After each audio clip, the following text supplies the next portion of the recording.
How to trim videos in CapCut PC.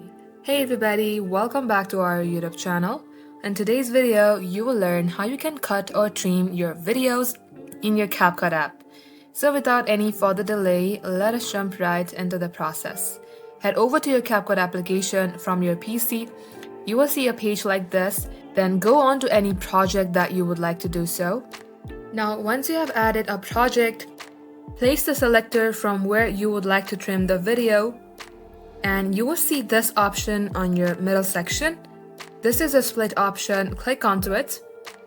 And if you would like to trim your video from this section to this, just place your new cursor, split it again. As you can see, this splitting part, right click onto it and click on to delete. Just like so, this is how you can trim your videos. Also, if you would like to trim your videos from your right side, put your cursor and click onto this sign. That will delete your right part. In case you would like to delete your left part, do the opposite.